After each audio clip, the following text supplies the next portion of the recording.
Episode 350 now with over 13 million downloads, including everything else. So people really want to appreciate the podcast. We put up a newsletter every day. We've got show clips. We've got show notes. We put out clips all day long. So, and you should tell us, hashtag War Room Pandemic or in the live stream or any other way, come to the website. Tell us what you want more of. Obviously, what you want less of. I know one thing you want less of is me hogging the mic. So it's, but now you got me. I'm back in the war room.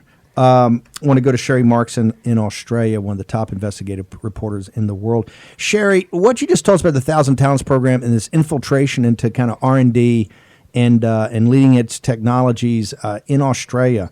One of the things that's most disturbing is that although Australian taxpayers, American taxpayers, companies, investors basically employ these guys full time, that once they get the money from the Chinese, the intellectual property they're working on these projects goes to the Chinese Communist Party. They get to use it, monetize it. We've had very disturbing news, and we dealt with in the first hour about, quote unquote, this vaccine, right? People here in the United States, certain states are saying, hey, if a vaccine comes up, we're going to, it's going to be mandatory. And there's a lot of skittishness over here about these vaccines, how quickly going through. You get this thing in Russia. Now we hear China's got it. France 24 is reporting that the first people got it in China, went overseas, they're infected. Dr. Yan from Hong Kong University, the defector, is telling us that they didn't even do a phase 3 trial, that there's all types of problems with this. And so the question is, in the Philippines, I think just the other day, there was this thing that she was going to offer them the vaccine, but hey, you've got to go back and concur with our rights, the 7 dots, you've got 7 dashes, you've got to concur with our rights of basically the South China Sea is an internal sea of China and the Chinese Communist Party. I know you're not an expert in this area, but I know you follow this. Give us your, and how it ties to your story. Give us your impression. Look, I think the overall picture is that we know that China tried to cover up news of the virus, tried to stop it being, damage control. They went into damage control rather than alerting the world that this was an infectious disease where there was human-to-human transmission. So basically, we know China is responsible for the release of this coronavirus globally through their inaction in failing to alert the world, in failing to let the World Health Organization realize what a problem it was. Now, China is taking strategic advantage of this pandemic, and nowhere is this more obvious than in the Asia-Pacific region and in the disputes around the South China Sea. Now, China has been trying to exert control in the Philippines, in Vietnam, in Taiwan, in the whole Asia-Pacific region. This is a key strategic battle going on behind the scenes, particularly with Australia. Australia, every meeting our government has with the United States, we basically beg, in probably a bit more politely, but beg for the United States to put more resources into this region to stop China's advance. But what we've seen during this pandemic is China stepping up its aggression. There's been the sinking of a military vessel, a Vietnamese military vessel. There's been a couple of other instances in the South China Sea. And now it's trying to leverage aid, including the offer of a vaccine, but other aid money as well, to a lot of nations in the Pacific. And they're happy to take it. The bottom line is they want the help, they want the financial assistance, they want the resources, they want the vaccine, even if it means they're going to be beholden to China when it comes to debt or, whatever else it is that China's asking for. And that might be, getting them to stay out of the disputes in the South China Sea, which is what China has been putting pressure on Australia on for years now, trying to get Australia to stay out of those disputes. And Australia is not. Australia is strengthening its language in terms of abiding by international law, and that China needs to do that. You were the first to report, I think we had you on a month or so ago, about the Five Eye program and about intelligence services looking at Wuhan and looking at these labs about what exactly went on. There's been a lot of discussion. WHO went over there, was kind of feckless. I said, hey, we should give him 72 hours. Professor Giuseppe Tritto, who we're going to have on the show when he returns from his holiday in Europe, he just published, there's a book published by one of the most prestigious publishers in Italy. It's the publisher of a lot of the official documents that come out of the Vatican. Very prestigious Italian publisher publishes book. And, Tritto is a world expert. He heads up the institute that looks at the impact on biotechnology in humans for UNESCO. So he's no marginal character, right? He's like the Harvey Rich type, right? These are major league thinkers, major league brains, great credentials at major institutions. He's kind of backed up your reporting. He says, hey, he goes back to the beginning. He connects all the dots. He says, look, there's no doubt in his mind, and he proves it in his book that this came out of the Wuhan lab. But what is the latest you're hearing from your Five Eyes relationships, et cetera, about how forward are they moving on this investigation? I think we haven't heard much globally out of the intelligence agencies. There's been no new developments that have come out about whether they think the virus did leak from the laboratories of one of the two Wuhan laboratories. But what we have heard is a lot more scientists speaking out. There are so many scientists who specialize in this area who are starting to come out and say, I think this virus was not naturally evolving, and it was manipulated or genetically altered or a recombination event in a laboratory. And the most likely approach that seems to have been emerging is that, you know, this ancestor virus, the RATG13 that came out of the 2013 caves in Yunnan province, not far from Wuhan at all. We know that a sample of that coronavirus, and that was a coronavirus, was sent to the Wuhan Institute of Virology. So currently the question that scientists are asking is, you know, was that coronavirus, was there a recombination event in the Wuhan Institute of Virology laboratory with another virus that has created COVID-19? You know, that's where the debate is at the moment. And unless the database of Wuhan Institute of Virology is opened up, unless, you know, people get access to their files, to their research, to find out what they've been doing, you know, what's going on, we're not going to know the answer to that. But what we are seeing is more and more scientists speaking out saying this is a credible, genuine line of inquiry, and we need answers. And there's no evidence so far that it's naturally occurring either. There has been no host animal identified. So this is a genuinely open question. And I think the other point to make is that RATG13, that coronavirus that killed those 6 miners who'd been working in the Yunnan cave, where's the sample from that? There is no sample in the Wuhan Institute of Virology. So there's a lot of questions here that need to be answered. They're not answering them. They gave this emailed question and answer statement to an American science magazine that was done in conjunction with the Chinese embassy. And that it just raises more questions than it answers, really.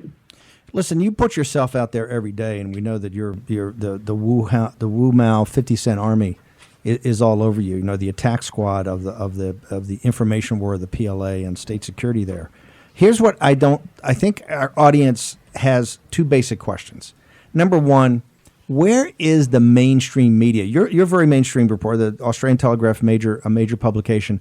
But where is the mainstream media on this story? You would think that this part of this story would be the story of the century, right? Why is there essentially cricket? You're seeing voices. You're seeing prominent scientists coming forward. You're seeing guys like Giuseppe Tritto. You're seeing others. You're seeing some of the reporting you're doing, the intelligence.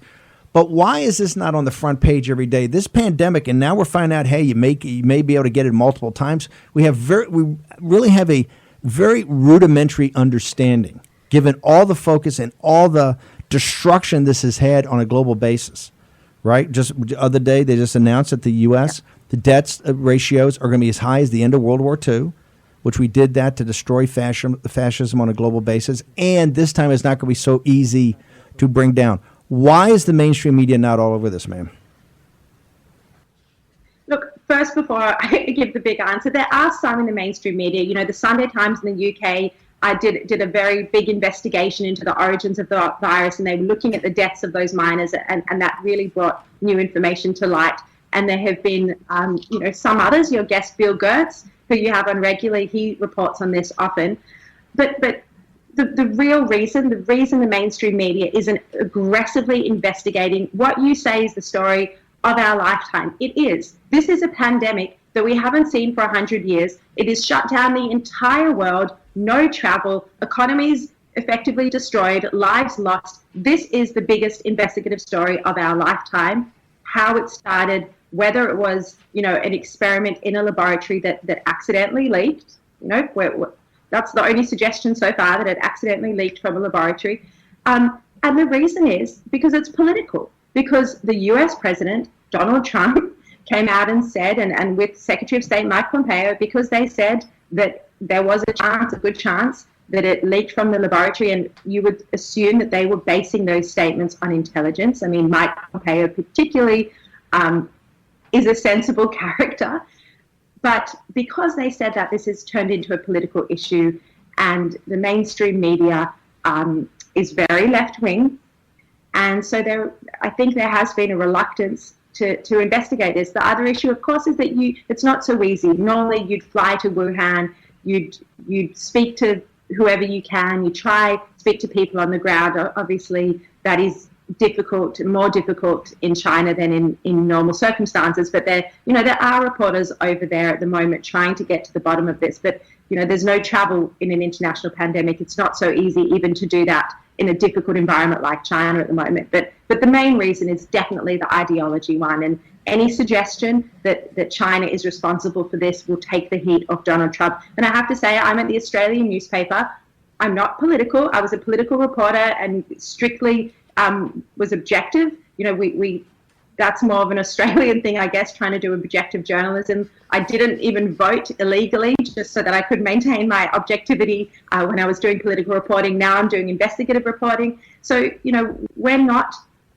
we don't have any agenda to support Donald Trump at the Australian newspaper at all. Our agenda is to investigate the issues and bring that information to our readers. The last question I've got for you, and our audience wants to know that you said 2 months ago when you were on here about Five Eyes, the intelligence services working together. Why do we lack the political will to force? This pandemic is the biggest event in modern history, maybe except for World War II, right? And it's certainly the biggest event of the 21st century. We've had some pretty big events so far, 9/11, the financial collapse in 2008. What is missing from the political will of the Five Eyes nations or in others with India to sit there with the CCP and say, look, there's no more WHO. It's real simple. This thing's coming back. You're going to open up that lab in 72 hours, and we're bringing an international consortium of the top minds in the world to go and investigate, or we're shutting you down. Why is that not happening? It doesn't seem any firestorm to make it happen. It'd risk a military conflict, wouldn't it? I mean, there's no way China's allowing the Western world in at all to do a proper investigation. I mean, you think back to the WHO, that initial visit they took, I think it was in early February, to Wuhan. They didn't visit the wet market. They didn't visit the laboratories. Only 2 of the whole WHO trip, and I think there was something like 12 or more, 15 maybe, inspectors or people, official WHO people on that trip. Only 2 were even allowed into Wuhan. So, do you want to end up in a situation where we go from a pandemic to a military conflict? I wouldn't have thought so, but I don't know, Steve. You know much more than I do on other ways. You've been in an administration. There must be other ways to deal with this other than a WHO inquiry where China is not going to allow access. They're not. Sharri, what other options are there? Yeah, Sharri, give us your Twitter handle. How do people get access to your reporting? Our audience loves you, so I want to make sure everybody's got access. So much. We just lost Sharri. We'll get all of her stuff. Sharri Markson, Australia. Thank you very much. Gertz in a moment.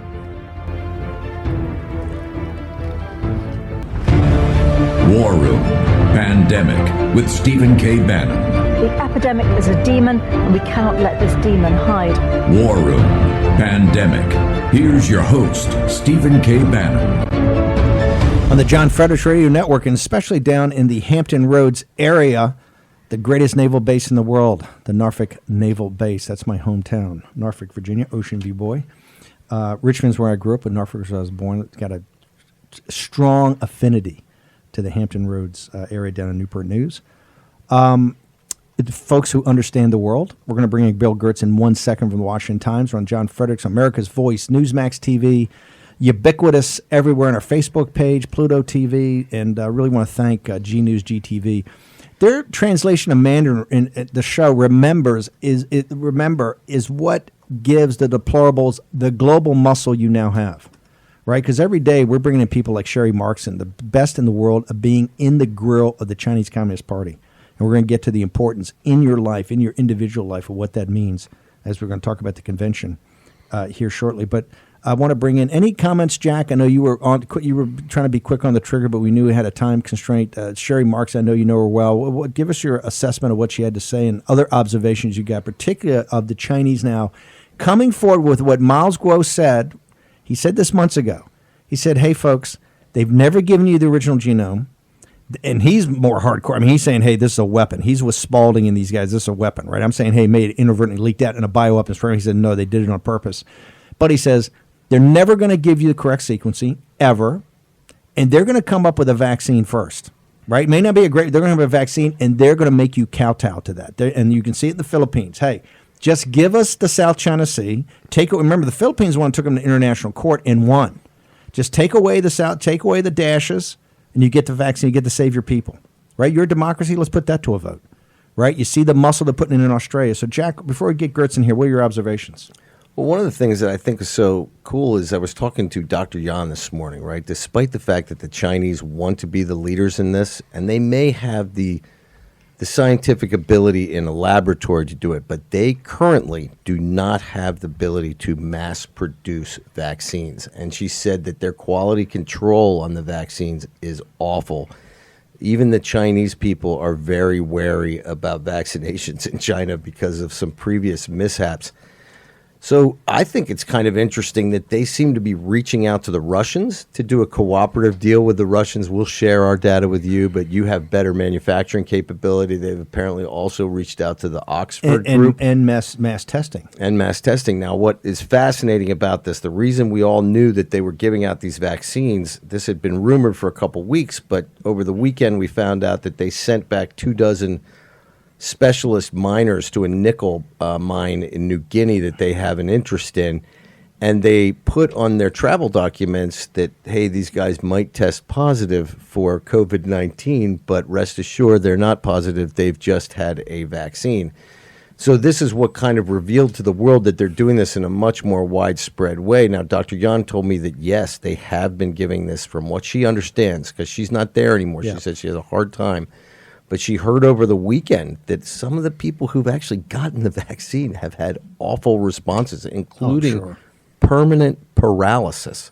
Now, this should not make people afraid of what might be coming out of the West, but it's indicative of the way Chinese science operates, right? You know, you hear about the wins, but you never hear about the failures. And this is true across the board in Chinese culture. And I think one of the other things that was really important that Sharri talked about, this recruitment program for the 10,000 Talents program around the world, we saw last week that Harvard Business School, Harvard, Princeton, Yale, Brown are all modifying their coursework so that their Chinese students will not be in danger with the national security law. So one of the things that terrifies me is this idea that actual history, actual truth, actual study of political science is being destroyed because we want to keep the Chinese Communist Party happy and we want to keep these Quisling professors with their side deals. It's very horrifying to me, Steve. In 2008, I'll ask Gertz about this in a second. In 2008, a book was published around the Chinese Olympics by, I think his name's Eamon Fingleton from the Financial Times. And Fingleton wrote a book, In the Jaws of the Dragon. And it talked about the coming dominance of the Chinese Communist Party. And this book is insanely powerful. If you read it today, it's in paper. If you read it today, you think you were taking it from the headlines today. And this book was researched in 4, 5, and 6, published in 08. Or 5, 6, and 7, and published in 08. His most fundamental concept he brings up is this thing of reverse convergence. He said, for years you were told, this is an FT guy, and the book is insanely detailed but readable. We'll get it up here tomorrow. He said the whole pitch from day one, from the Bush administration, the Clinton administration, he was now in the second Bush administration, is that the wealthier they get, they're going to converge with our values, right? He says America in the West is going to change China, really meant the CCP. And what he said, he says, if you look at the evidence The Chinese Communist Party has changed the West. It has changed the West fundamentally. It's changed your economic system. It's changed your cultural system. It's actually now starting to change your value system. He said this about business values. But you look at what the Ivy League universities, they're going to start changing. What about if the Trump, if the deplorables went up there and wanted some special treatment for the campus would be burned down? I want to get to Bill Gertz because go ahead. Just a sec, I got to mention this is exactly the same rationale that was given about the Al Yamama arms deal in the Saudis in the 1980s by Margaret Thatcher. Is that we'll welcome them in and then they'll stop aggressing us. Well, actually, what happened is they funded universities to establish chairs in Islamic studies and in Arabic and everything from Saudi Arabia. They founded mosques all across the Western world and they were funneling Wahhabism into the West. So that the West changed and they didn't change reciprocally. This is the whole point of the globalist project versus nationalism, right? You've got to stand for something. You got to stand for your sovereignty, right? This is not ethno-nationalism. Ethno-nationalism is for it's a clown show. This is about nationalism. You stand for the values of the nation. And right? This is why the BLM Antifa stuff is so dangerous, too, because you have to have confidence in your institutions and confidence in your history and your culture to be able to stand up. Well, the misdirection play, they're changing up the coverage. You think you're thrown into zone, you're thrown into man-to-man. No, here's what it is. It's changing up. I did steal that from a guy. We had a big debate yesterday about this. But woke capital is just to toss crumbs out there, and it's a misdirection play. Because they're not, the CCP has already changed the global economy. Remember when she went on the third week of January of 2017, there were two big speeches. She goes to Davos, and the front page of The Economist and the Financial Times and all those is she goes and talks about globalization, which he just went to a province the other day and gave another talk about globalization. That's the most important project in man's history, globalization, right? Because they're driving it. And a couple of days later, President Trump gave the American Carnage speech, right, which is a defense of the Westphalian system, a defense of the nation state. Okay, and that's where we are. I want to bring in now Bill Gertz. This guy's been doing it for 30 years. He's been getting grief. He came on the show, I think, episode 3 back in January. What did Gertz say? Hey, I got sources, and they're telling me this Wuhan lab, forget the wet market. It's coming out of that Wuhan lab. Tom Cotton picked it up, and man, you talk about eviscerated. The Washington Post, the woke Washington Post, 2 days later, had their column, Conspiracy Theories Flying, with a collection of wingnuts, led by the biggest wingnut of all, Bill Gertz, whose reporting is always incredible. So, Bill, just get us up to date on, you see Sharri Markson's bringing this thing 1,000 talents. You see they're coming out now with this vaccine. Who knows what it is? Miles Grove called this months ago about they're going to make us kowtow for this. We still haven't made really any progress about getting into the lab. Before I talk about your new piece on the Democratic Party, I want to get your assessment of where do you think we are in this conflict with the CCP about the pandemic? Well, the Chinese government and the Communist Party are continuing to cover up the origins of this virus.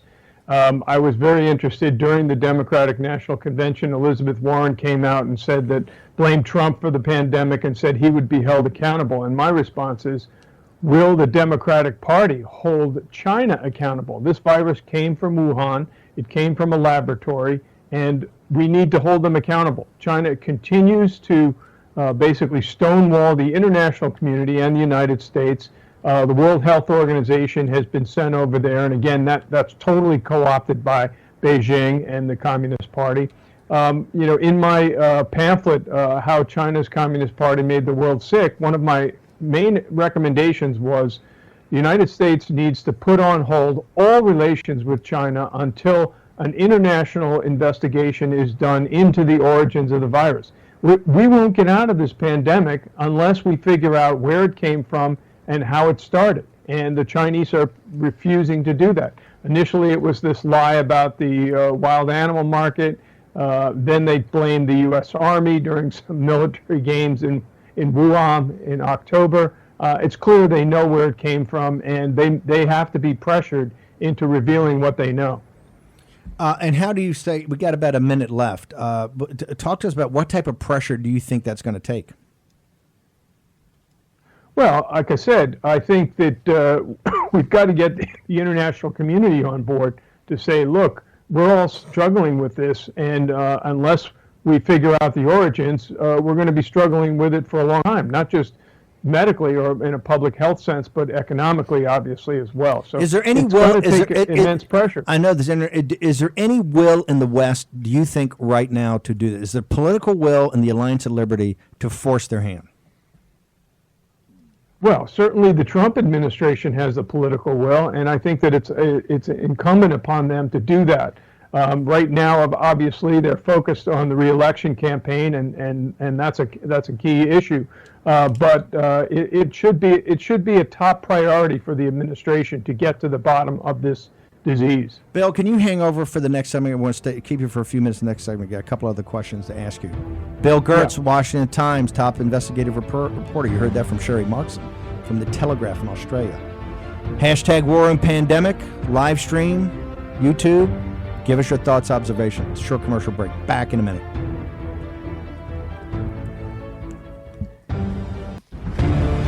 War Room Pandemic with Stephen K. Bannon. The epidemic is a demon, and we cannot let this demon hide. War Room Pandemic. Here's your host, Stephen K. Bannon. Okay, we got new footage in the flood on the Yangtze River. This is another massive story. They said 400 million people could be affected. That would be more. That would be what, 20% more folks than there in the United States of America. So this thing is now increasing every day. We're going to get back into more detail. Jack, any observations? If I bring Gertz back in? Well, I mean, they're showing some footage now that I think we're going to try and get up before the show, but it looks like the flood in Chongqing, at least along the riverbank, went up to the third or sometimes fourth story of these buildings. It's absolute chaos. And I still have not seen a big PLA contingent. I keep hearing about it, but you don't. And all the footage, you don't see any soldiers down there helping them out on the levees or anything like that. So we're going to get back to more of that tomorrow. But AVN's going to be playing some of the B-roll. I was talking to bring Gertz in before I talk about the Democratic convention. You had this. You had a roll-up of these people that were taking money from the Malaysian government to try to, lobby the Trump administration, et cetera. But you also had, Bill, this effort to get Miles Guo extradited. You had, people taking big money, meeting with Chinese officials over in China.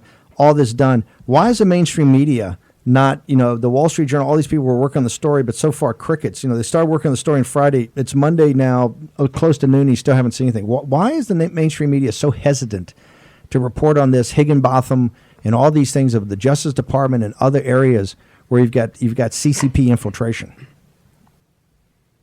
Well, the criminal information in the Nikki Lum Davis document is not an indictment. It's a charging sheet which explains things, and it's also masked. All of the identities are thinly disguised of the people and players involved, other than Nikki Lum Davis, who is a Republican political consultant in Hawaii who is linked to Elliot Broidy and this 1MDB Malaysian bank scandal.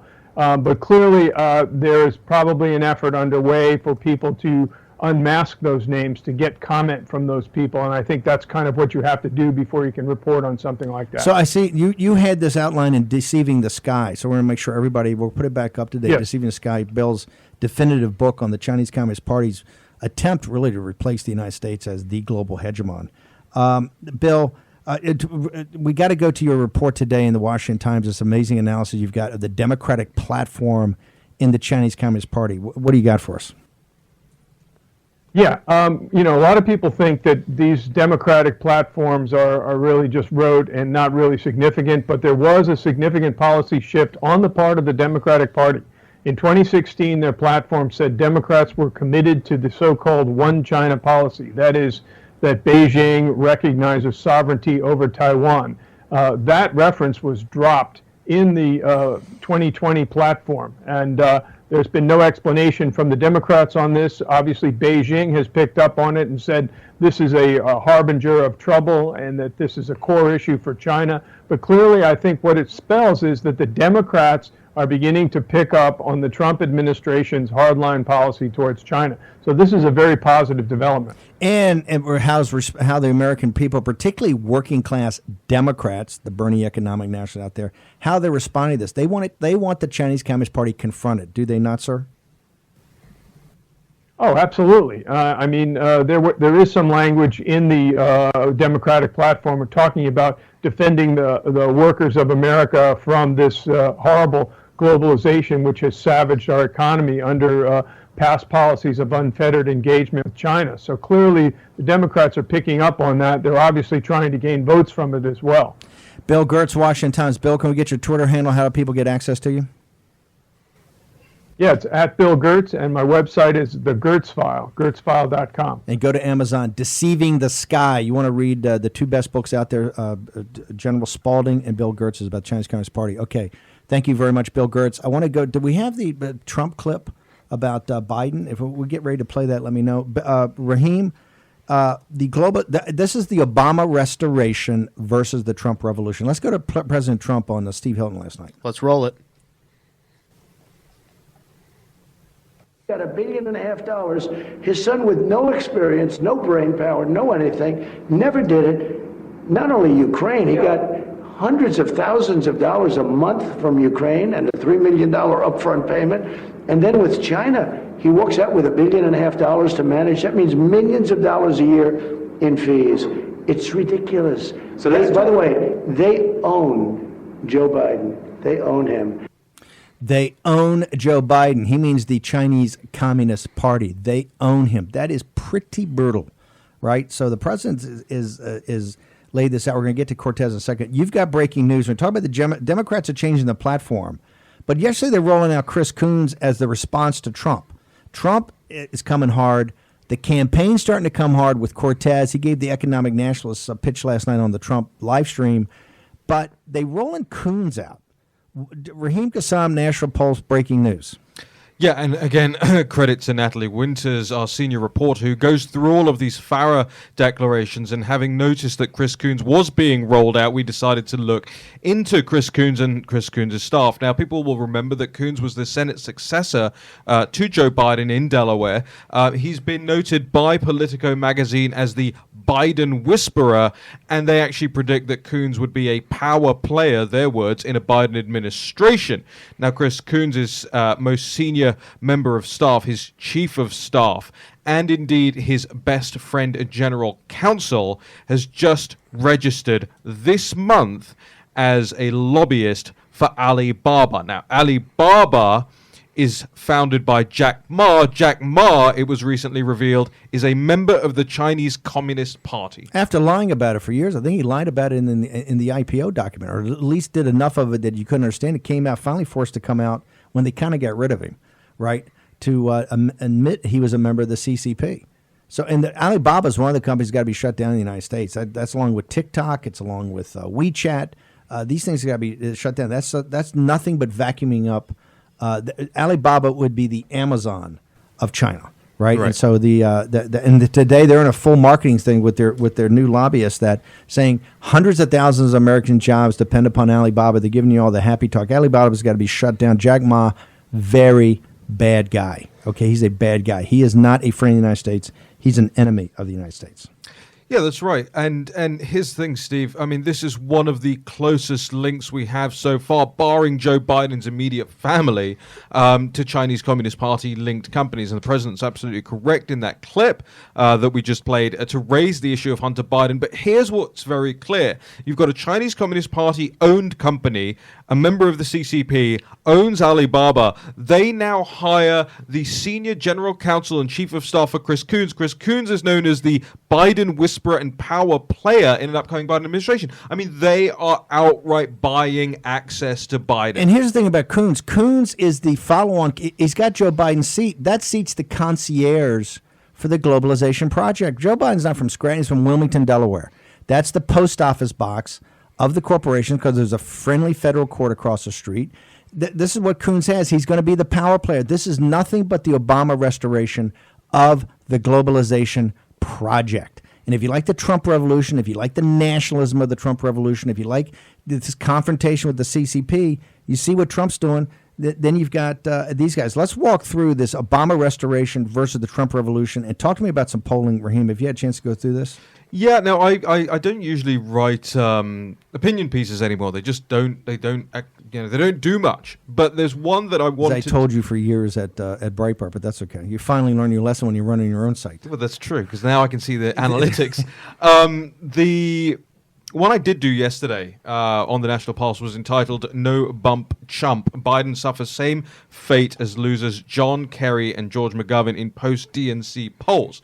And effectively what we did is we went back and looked at who else had suffered this fate that Joe Biden has faced. Now, when you look at the polling out of the DNC, you see that Joe Biden himself has become more popular with the Democrat voting base, but you don't see that his chances against the president in a head-to-head matchup have increased at all. You still have this 10-point gap that he went into the DNC with such a lead. He didn't get any boost on the back end of it. So we went through these polls. The CBS YouGov background tracker, the two ones. One came out before the DNC and one came out after the DNC. And there are some really fascinating numbers that you can pull out of this. Now, it's not all good news for the President of the United States, not all good news for the Republican Party. There are lots of areas in which they have to significantly improve. For instance, is America better off than 4 years ago?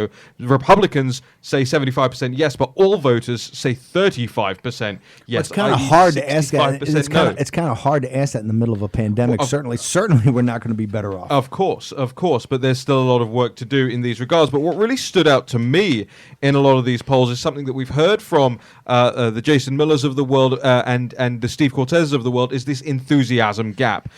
People still say that they are voting Democrat. The people who say they're voting Democrat still say that they're voting Democrat not because they like the DNC, not because they like the party platform, and not because they like Joe Biden, but because they oppose Donald Trump. And that's a real problem for the get out the vote. They also, attitudes are waning towards the attention, as YouGov calls it, attention to discrimination. A plurality of voters now say that there has been too much attention on the subject, and then a further 24% on top of that say about right. Only 30% are saying that it hasn't been enough. So it's 2/3, 1/3. And so as the Democrats keep doubling and tripling down on this discrimination mantra, they're actually turning more and more people off.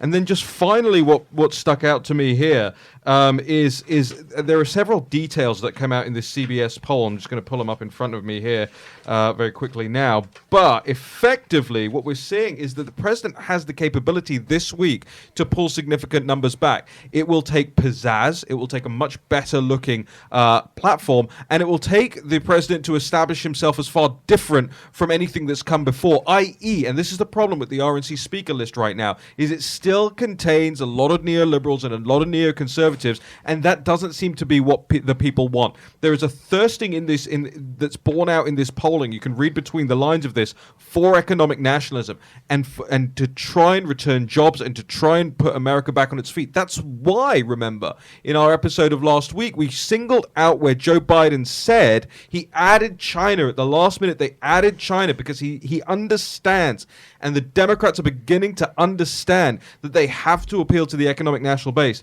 The last thing I wanted to mention very quickly was the fact that a lot of these numbers may not even change between now and the election. A lot of people who are being asked say 86% say either way they've already decided on who they're voting for, and only 2% are saying that they are willing to change. 2% willing to change. Wow. One thing about the RNC, here's what I think, and I think this gets to the Lincoln Project and what I said. I think that they, are smart. You've got to bring, in this final run-up, you've got to bring people together. This is why I think the Democrats are doing it, and I think some of the Bernie supporters are just sitting there listening. Hey, Chris Coons is going to be a power player. Chris Coons is a globalist, right? He's a neoliberal globalist. This is just a restoration of all those policies that led before in the Bush administration, the Clinton administration, the Bush administration, everything that led to the managed decline of the United States. That's all they're going to give you with a happier face. That's what they had no details in policy last time. And so I think the RNC is trying to, and I think what Rana and other people have done over there in the campaign is try to get, you've got to bring everybody together in a coalition, although everybody doesn't agree on everything. I would actually like to see, and I say this as a populist nationalist, I'd actually like to see some more names from previous administrations there to say, hey, look, I don't love Trump. I don't love what's going on. However, I looked at the alternative, and President Trump's got my support. So We're going to get. We'll come back and we'll get into this. And, Yep. and they say that most people who watched the Democrat convention were Democrats, and meanwhile 32% said they didn't like it. Yeah. No, this was the poll had some real teeth to it. Okay, we're going to come back and we're going to finish up this, stay on this topic. Jack Maxey, Vish Burrow, Raheem Kassam, Stephen K. Bannon. Go to hashtag War and Pandemic. Give us your feedback, live stream, all of it. War and Pandemic. Return in a second.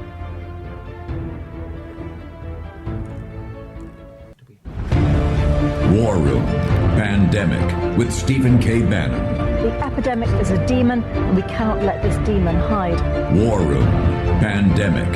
Here's your host, Stephen K. Bannon. Welcome back to the War Room. I want to thank Raheem for giving me a heads up right before he came back so I can show my hairdo again. I'm very proud of this now. Serious business. The Obama restoration versus the Trump revolution. This is going to be it's a one or the other decision, right? Up or down vote. You either want to go back to the Obama project, which is the globalization project, which took all the stuff from Clinton, all the stuff from Bush, right? The neoliberalism, neocon, America all over the world. Or you've got President with all its rough edges. You got the President Trump, nationalism, the President Trump economic populism. And you can see that Biden, those guys understand that is what America wants because they're trying to put a patina of I'm just Joe from Scranton, right? So, Jack Maxey, before I turn back to Raheem, what are your thoughts on this? Well, I think one of the big things that we have to understand with Joe Biden, he's not really going to be the president. His presidency is going to be no different than him giving a speech. He's going to be reading someone else's words. And one of the things I see very clearly here, and I said it last week, the Democratic Party is trying to ride a rail between, say, the Obama side of the party and the Bernie Sanders side of the party. And the reality is, I think Biden is going to disappoint both sides of that party. I think he's trying to be everything for everyone. And talk about phoning it in. I mean, in his speech, and it was the National Pulse and Raheem that brought this up, when he talks about the most central, we still say, hey, the pandemic is what's driving the economic crisis, this capital markets crisis, although we've juiced it so much, the stock markets are on fire, bond markets are different. You look at the geopolitical confrontation we got with the Chinese Communist Party, which is at the heart of this. But he puts out there when the pandemic is so central to this, and today we're talking about vaccines and, plasma, where's hydroxy? He's on Levin last night. We'll get to Harvey Rich tomorrow. And he pulls out, and they're all the evidence-based, data-based, science-based, and they pull out for his acceptance speech on August, 20th, 21st, something like that. A date I should remember. He pulls out a thing from March 24th, from March, his plan from March. Right. We haven't learned anything from that. And then you look at the plan, it's more, and this is the Jack's point. He's just a cipher. They're just typing it up and there's my plan. I'll just read, we need more testing, and it's just all happy talk. They don't want to get mandate. Mass mandate. They don't want to get, like we have, so for the Democratic Party and for CNN, why don't everybody, that we learn, it's called a learning curve. We learn more about this every day. I think it shows you how complex it is, and quite frankly, why until we get to the lab in Wuhan, and really find out how this thing originated and how the Chinese Communist Party enhanced this through gain-of-function things, we're going to be searching in the dark. But Raheem, so this shows me that there's and to know Coons is going to be a power player is the tell. Yeah. He came out yesterday when President Trump starts throwing down on China. And I think, obviously, the Trump campaign, et cetera, are testing out some thematically. The Wall Street Journal's got this thing about the working class day. Thematically, look, it's very simple. It's the globalist project versus populist nationalism, and the core of populist nationalism is a direct confrontation with the Chinese Communist Party until you break their control of the Chinese people who are enslaved by them, until the Chinese people are allowed to free themselves from this economic tyranny, right? You can't then restructure global capitalism so that labor and workers get a fair share of what's going on. And that is what the defense of the party of Davos, Wall Street, all their minions, the lobbyists. And remember, this whole fallacy of the Thucydides trap, we didn't, that was we're the declining power, they're the rising power. We didn't, all the politicians before you, Joe Biden, everybody, we didn't change them to make them more liberal Democrats, free market Democrats, right? Small case Democrats, democracy. They changed us. They changed the West. And we see it in every institution, whether it's our financial institutions, our political institutions, our cultural institutions, our educational institutions. They changed us. Raheem Kassam. Just want to point something out as well that you alluded to there is the reason about this learning curve, right? The reason that we haven't learned anything is the media wants us to stay exactly where we were at the beginning of this crisis. They're not interested in therapeutics. They don't want to push the ball forward on that. They're not interested in anything, even that the science is telling us now. They're not interested in finding out where this thing came from. As far as they're concerned, that answer was settled with the press release from the Chinese Communist Party that says it from a wet market. And by the way, all the evidence is now destroyed. And they're not interested in holding Joe Biden to account for the fact that his plan hasn't changed since March.